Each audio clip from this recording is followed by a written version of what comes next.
salue Marie, comblée de grâce, le Seigneur est avec vous. Vous êtes bénie entre toutes les femmes, et Jésus, votre enfant, est béni. Em nome do Pai, e do Filho e do Espírito Santo. Amém. Vinde, Espírito Santo, enchei os corações dos vossos fiéis e acendei neles o fogo do vosso amor. Enviai, Senhor, o vosso Espírito, e tudo será criado, e renovareis a face da terra. Oremos.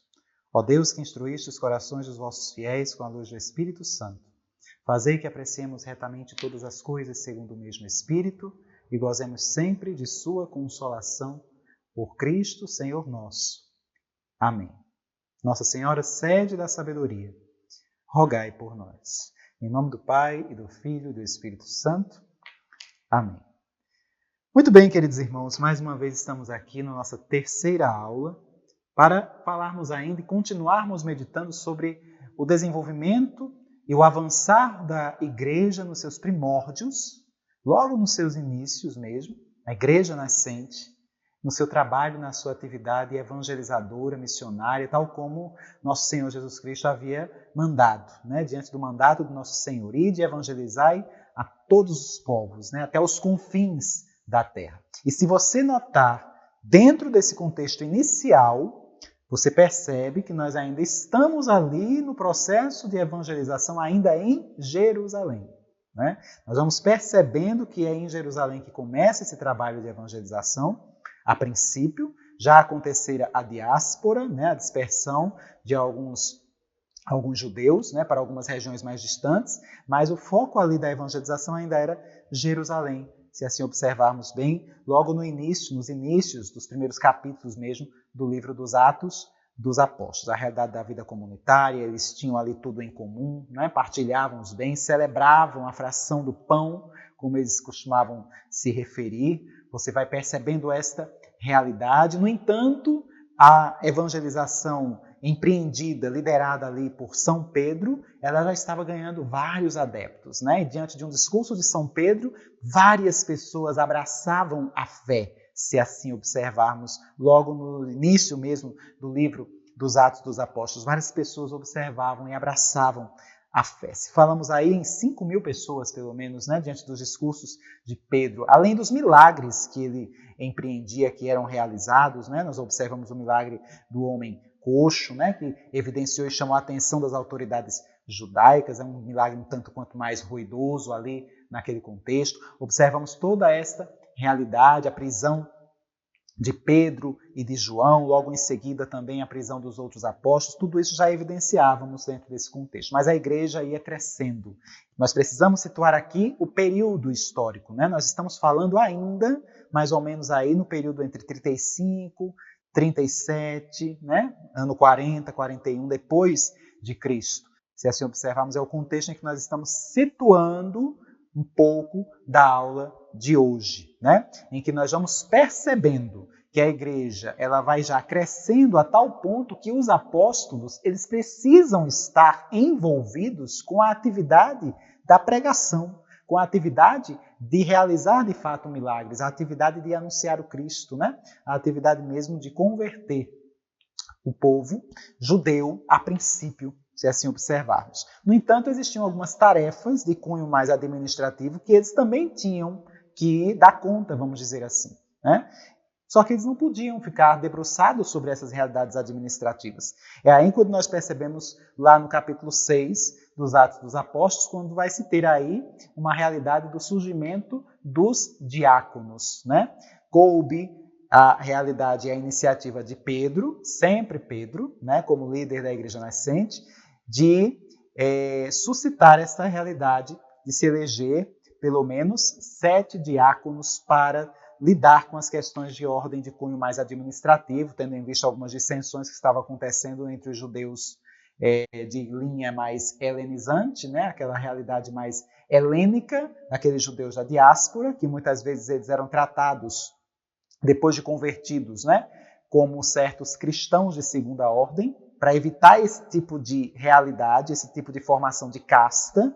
Então havia necessidade, de fato, de que houvesse uma partilha, digamos assim, mais segura, né? Uma partilha mais equilibrada dos bens, digamos assim, né? Até mesmo para as viúvas próprias dessas comunidades helênicas. E aí surgem os diáconos, se assim pudermos observar. Você tem este episódio, inclusive, narrado lá nos Atos dos Apóstolos, no capítulo 6, inclusive com algumas vertentes de alguns diáconos que nós podemos observar. Dentre eles destaca-se, por exemplo, Filipe, que é um diácono que andou bastante com Pedro, mas também podemos destacar a figura de Estevão, né? Dentre estes diáconos, o próprio livro dos Atos dos Apóstolos vai se debruçar um pouco mais sobre a figura de Estevão, porque dentre estes diáconos, se nós observarmos esse termo diácono, vem de diaconia, né? Que significa a realidade do serviço, podemos assim dizer, tomando ao pé da letra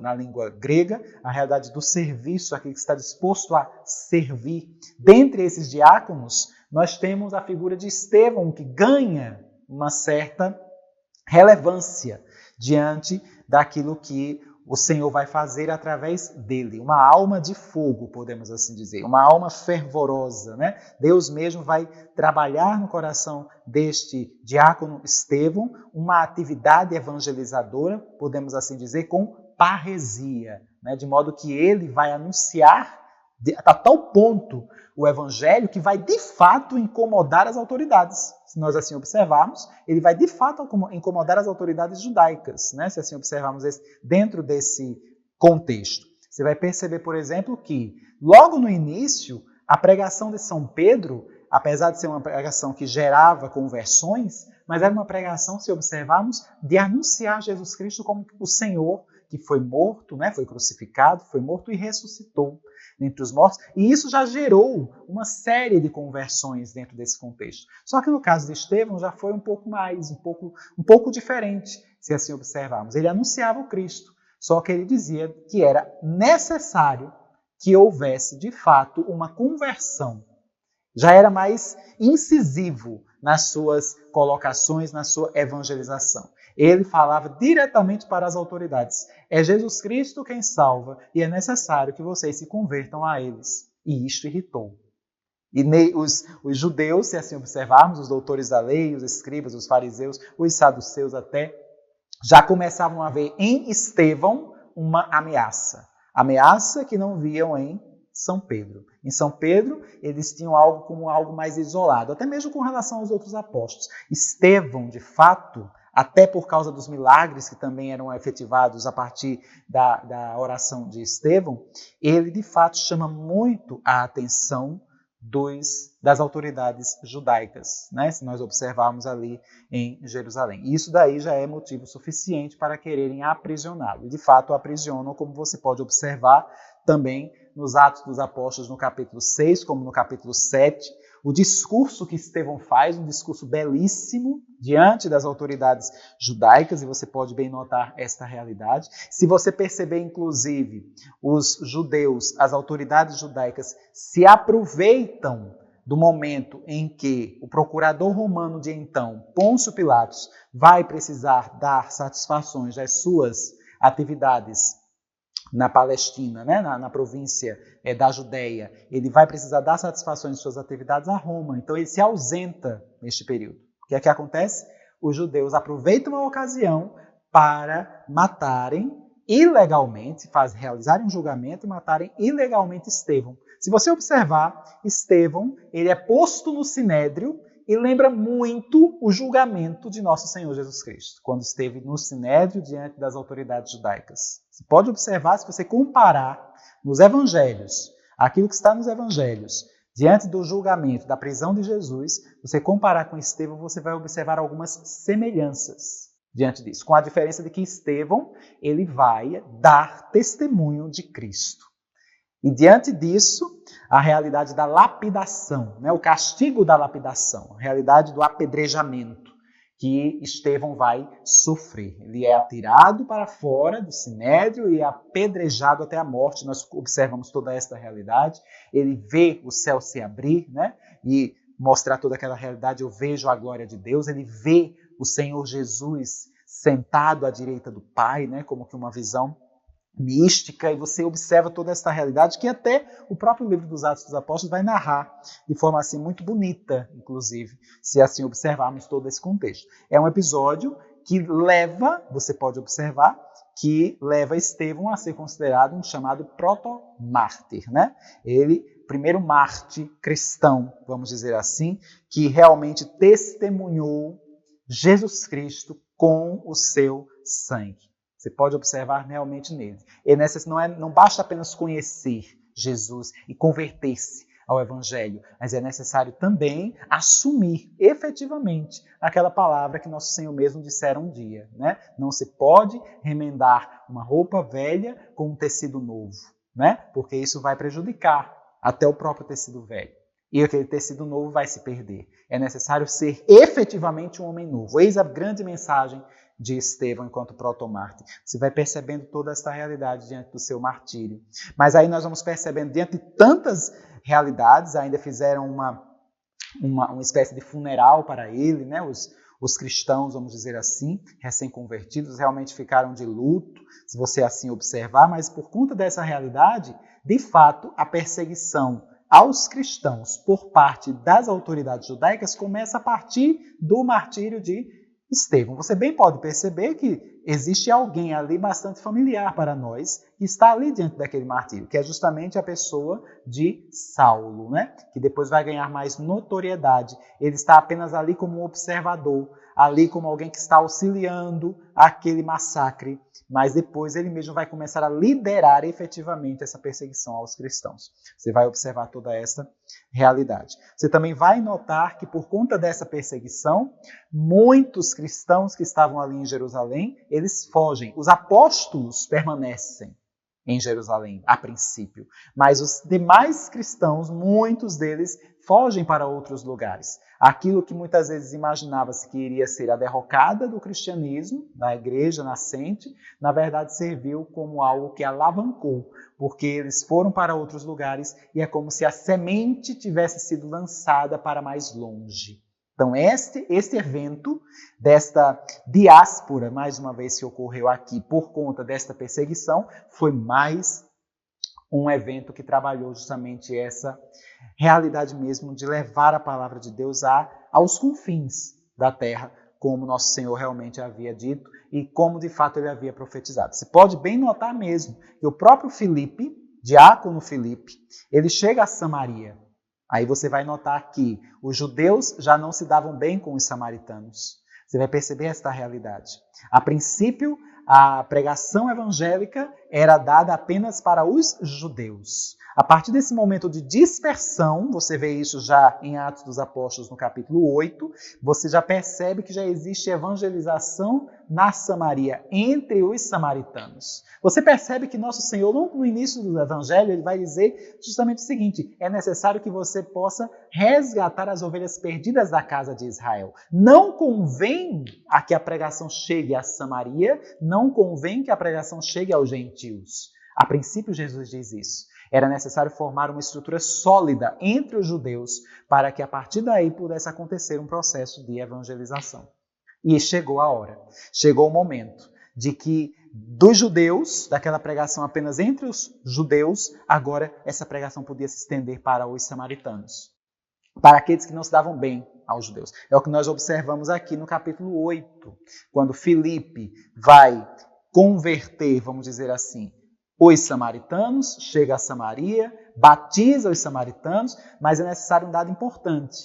Os apóstolos, tendo conhecimento de que os samaritanos ouviram o evangelho e abraçaram a fé, os apóstolos, eles foram, principalmente na pessoa de Pedro e João, eles foram a Samaria para impor as mãos sobre eles. É interessante percebermos isto. Filipe batizou, mas era necessário que Pedro e João, enquanto apóstolos, fossem até lá para impor as mãos sobre eles, invocando, de fato, o Espírito Santo, né? De onde surge, inclusive, aquele episódio de Simão, o mago, um mágico, vamos dizer, daquela época. Naquele contexto era muito comum essa realidade de existirem essas pessoas que fazem esse tipo de trabalho, né? E, no entanto, ele quis até mesmo comprar de Pedro e João a autoridade de invocar o Espírito Santo. quando ele foi repreendido de forma enérgica por São Pedro, se assim você bem observar o episódio de Atos capítulo 8, né? De onde inclusive surge aquele termo que a gente conhece, que na história da igreja vai ser muito falado, chamado de simonia, né? Que é a compra de cargos eclesiásticos, que nós vamos observar muito isso por volta do século, principalmente do século 8, do século 9, no século 10, em que você observa essa realidade da compra de cargos eclesiásticos, chamamos de simonia, fazendo menção a este Simão, o mago, que quis manipular, digamos assim, a ação do Espírito Santo mediante pagamento, né? Quando ele é repreendido por Pedro. De alguma forma, ele não era de fato uma pessoa tão ruim, porque diante da repreensão de Pedro, ele ainda volta atrás e ainda pede que Deus não o castigue da forma como Pedro está dizendo, ou seja, há, de certa forma, um germe de arrependimento aí diante desse ato que ele cometera, né? Você bem pode observar esta realidade, isso que nós percebemos também aqui dentro desse contexto em que o evangelho já estava sendo pregado em uma região um pouco mais distante, que era a Samaria. E um dado também interessante que nós também podemos observar um pouco mais adiante em Jope, e aí você pode notar mesmo quando nós percebemos dentro do contexto lá do capítulo 10, você pode evidenciar no livro dos Atos dos Apóstolos, a realidade da presença de um centurião chamado Cornélio, um centurião romano, um gentil, mas um homem muito justo, apesar de ser um gentil, um homem piedoso, um homem inclusive que simpatizava com a fé tanto judaica e com esta nova realidade que estava acontecendo, né? E aí você vai observar um dado interessante, porque Cornélio, ele de fato tem uma sensação, até mesmo como que num sonho você vai evidenciar, em que ele de fato acaba sendo tomado mesmo por uma necessidade de conhecer Pedro, né? E a partir daí ele manda emissários para que fossem buscar Pedro, para tratar com Pedro, para ter com Pedro. E ao mesmo tempo nós vamos observar também que Pedro, estando em Jope, ali naquela localidade próxima a esta região, Pedro, ele de alguma forma entra em êxtase diante daquela realidade dos alimentos, mostra-se um banquete para Pedro, né? Um êxtase que Pedro vivencia, isso é narrado no capítulo 10, a visão que Pedro tem, de um banquete com várias iguarias, inclusive iguarias que, do ponto de vista judaico, ele não poderia comer, não poderia se alimentar, e aí você vai percebendo que ele diz, como é que é isso? Como é que pode? Eu não vou comer isto que é impuro. Quando Deus diz para Pedro, não chame de impuro aquilo que Deus criou. E Pedro não consegue entender a princípio esta visão. Quando, nesse momento, chegam os emissários de Cornélio. E, a partir daí, pedem para que Pedro vá tratar com Cornélio, aquela realidade mesmo que, de fato, era algo novo para Pedro, porque eles não podiam sequer, os judeus não podiam sequer entrar na casa de um estrangeiro, senão seriam considerados impuros, né? Esta era a lei mosaica, esta era a lei antiga. Mas, ainda assim, você percebe que Cornélio pede para tratar com Pedro, pede para falar com ele, pede para, até mesmo para conhecer aquela realidade nova que Pedro também apresentara. Pedro, ele entra em um processo de querer ainda resistir a esta realidade, quando o Espírito Santo mesmo vem sobre Cornélio. Pedro vê a ação do Espírito Santo sobre Cornélio naquele processo. Diante do que ele vê da parte de Deus, ele não pode mais resistir, ele não pode mais titubear, ele tem simplesmente que aceitar. E aí Pedro batiza o primeiro gentil para o cristianismo. É isso que nós podemos observar dentro desta realidade no tempo mesmo dos Atos dos Apóstolos, né? Quando nós vamos notar esta realidade lá em Cesareia, se assim bem percebermos, toda esta realidade, toda essa condição. Temos aí o ingresso do primeiro gentil e de toda a sua casa, de toda a sua família, para a igreja nascente, para o cristianismo. Você vai percebendo que um gentil abraçou a fé cristã. Isso chega como um alvoroço em Jerusalém, como Pedro pôde fazer isso. Mas você nota que foi a atitude de Pedro, né? Começou com Pedro, foi ele que admitiu à igreja um gentil, né? Então você nota que há uma gradação aí no processo de evangelização. Começou em Jerusalém, depois foi para Samaria, pegou os samaritanos, né? E depois dos samaritanos agora é a vez dos gentios, daqueles que não são necessariamente da fé judaica, podemos assim observar. E a partir daí, nós vamos percebendo que a igreja vai crescendo. Paralelo a isto que acontece com Pedro, você vai notar que existe uma outra realidade, uma outra região que começa a crescer também de forma assustadora, podemos assim dizer, em termos inclusive de cristianismo. Nós estamos falando aqui de uma cidade que era de fato um polo comercial bastante veemente na época, né? Que corresponde àquela cidade que nós chamamos de Antioquia, né? Fundada 3 séculos antes da nossa era, assumiu o nome baseado nos reis seleucidas que existiam por ocasião do tempo dos Macabeus, né? Ali você vê o rei Antíoco Epífanes IV, né? Antíoco Epator V, você vai observar. Então, dessa terminologia surge a cidade metropolita de Antioquia, uma das cidades mais, do ponto de vista comercial, mais ricas e mais famosas do Império Romano como um todo, se assim evidenciarmos. Era uma cidade que realmente estava bastante em evidência. E nesse mesmo contexto, muitos gentios, muitos pagãos eram batizados ali em Antioquia. Antioquia foi uma cidade que cresceu muito do ponto de vista do cristianismo.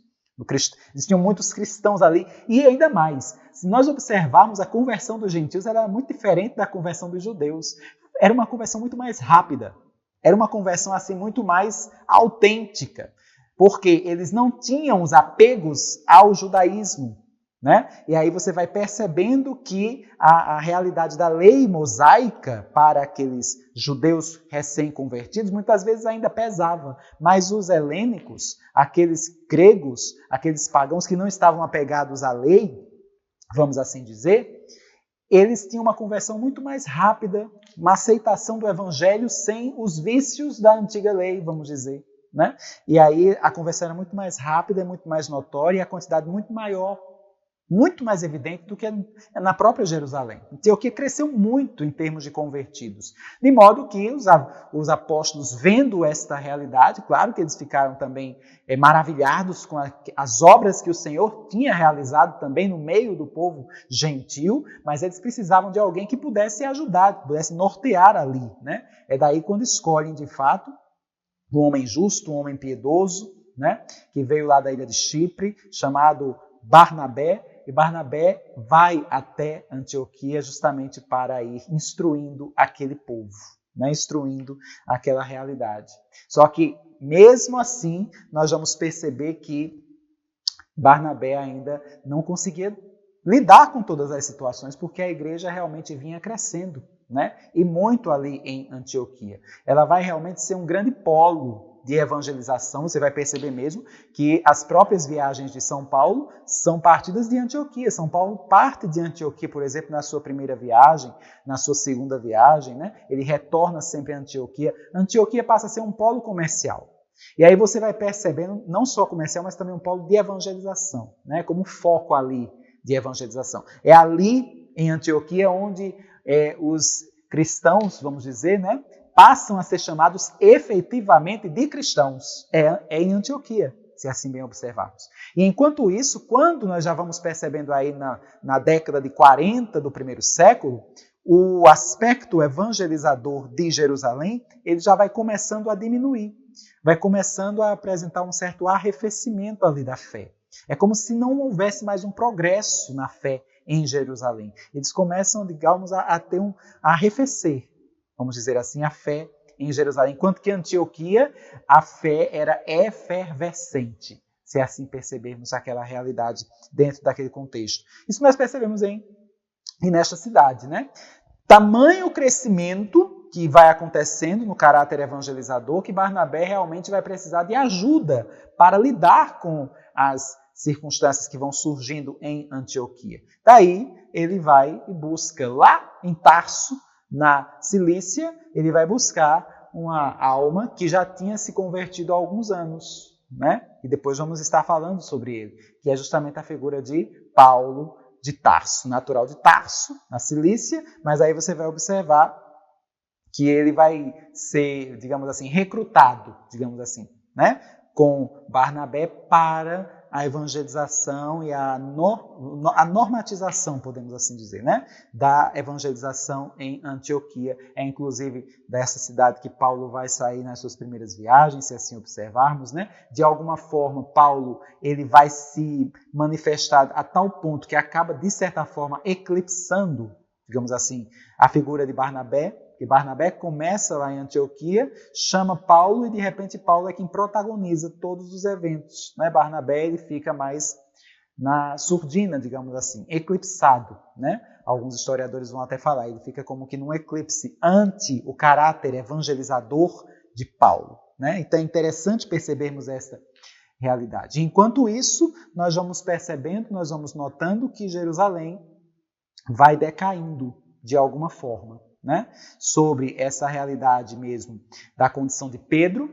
Pedro, aos poucos, ele vai deixando Jerusalém e vai se instalar em Antioquia, né? A tradição da igreja vai nos ensinar que o trajeto de Pedro é mais ou menos este o caminho. Ele vem desde Jerusalém, de Jerusalém parte a Antioquia, lidera a igreja em Antioquia, e de Antioquia ele vai para Roma, onde será martirizado. Esse é o trajeto itinerário, vamos dizer assim, de Pedro, se assim bem pudermos perceber, né? Mas nós notamos justamente que aos poucos Jerusalém ele vai ficando um pouco mais para trás dentro desse contexto. Até o próprio Daniel Hopes mesmo vai falar e vai citar dentro dos seus trabalhos, né, esse historiador que nós estamos também meditando e refletindo, ele vai tratar também sobre esta realidade, ele vai citar inclusive que Jerusalém aos poucos ela vai se tornando cada vez mais uma realidade do passado, podemos assim dizer, de início, né? Tendo em vista que já estamos aí na iminência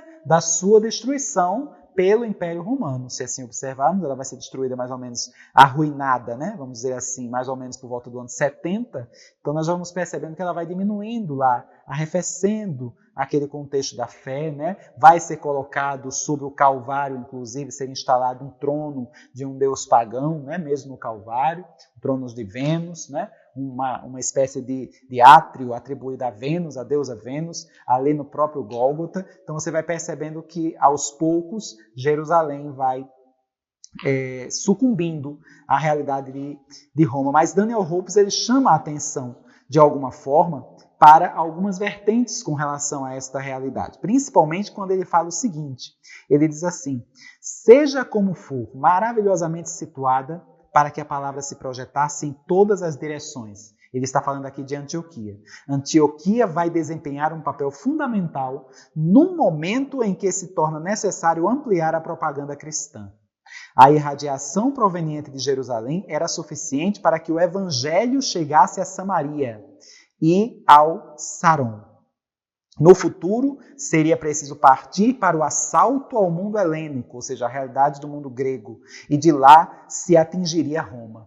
Ou seja, Antioquia estava numa realidade geográfica muito mais fácil, muito mais conveniente para se chegar aos outros povos do que a própria Jerusalém, que não era tão conveniente assim. Quem estava em Jerusalém tinha mais dificuldade até de sair, deixar a cidade para evangelizar. E ele diz mais: Antioquia, novo centro da Igreja Universal, manterá durante muito tempo inúmeras relações com Jerusalém. E quando a fome se alastrar pela Palestina, serão os cristãos da Síria, ou seja, daquela região de Antioquia, porque Antioquia era justamente a capital desta província romana da Síria, né, que vai organizar os socorros para os seus irmãos quando vier a realidade da fome. Mas essas relações não são mais do que relações de amizade e respeitosa fidelidade, porque Jerusalém sempre será lembrada como o local, como a terra em que Jesus morreu e ressuscitou, né? Daí por diante, o cristianismo voltar-se-á para horizontes mais vastos do que os da terra prometida. A partir de Antioquia, o cristianismo agora vai despontar para outros horizontes para além da terra prometida. E ele diz mais: Jerusalém pode desaparecer, porque os caminhos do Senhor estão já preparados. Se percebe esta realidade? Agora Jerusalém já não depende-se mais de Jerusalém nesse contexto, né? Ela pode desaparecer porque os caminhos do Senhor já estão de fato preparados. Já estamos com uma diáspora ao ponto de você ver cristãos em lugares mais distantes, até mesmo na própria Roma. Quando São Pedro chega em Roma, ele já encontra cristãos ali, vê cristãos na Grécia, vê cristãos na região lá da Macedônia, vê-se cristãos ainda um pouquinho também já ao norte da África, na região ali do Egito. Então você já vai percebendo que já houve uma dispersão. E diante disso, não se depende mais de Jerusalém. Ainda vamos comentar algo, ainda vamos falar sobre algumas realidades ainda em Jerusalém, porque tem alguns pontos que precisam ainda ser elucidados, né? Na próxima aula, por exemplo, nós já vamos começar a trabalhar um pouquinho, a estudar um pouquinho a figura desse grande arauto do Evangelho, que é a figura de São Paulo, né? Que nós resolvemos deixar um pouco à margem, um pouco à parte, para dedicarmos um momento mais específico, mais especial à sua figura, que teve tão grande participação no início mesmo da história da igreja, até mesmo para gerar um alavanque mesmo para a evangelização aos diversos povos, em que São Paulo realmente tem esse grande mérito, né, de ser o grande evangelizador. O grande evangelizador de Antioquia, depois o grande evangelizador das outras províncias que viriam em seguida, das suas respectivas viagens, e depois o grande evangelizador da Igreja Universal. Esse é o mérito, o grande mérito que é atribuído a São Paulo, aquele que é o apóstolo das gentes, o apóstolo dos gentios, se assim bem observarmos. São realidades que nós iremos observar a partir da próxima aula. Louvado seja o nosso Senhor Jesus Cristo. Peçamos a intercessão de Nossa Senhora para que ela continue nos levando nesta caminhada, neste itinerário, neste desenvolvimento da Igreja Católica Apostólica Romana. Ave Maria, cheia de graça, o Senhor é convosco. Bendita sois vós entre as mulheres e bendito é o fruto do vosso ventre, Jesus. Santa Maria, Mãe de Deus, rogai por nós, pecadores, agora e na hora de nossa morte. Amém. Nossa Senhora, sede da sabedoria, rogai por nós. Em nome do Pai, e do Filho, e do Espírito Santo. Amém. Sainte Marie, Mère de Dieu, priez pour nous, pauvres pécheurs,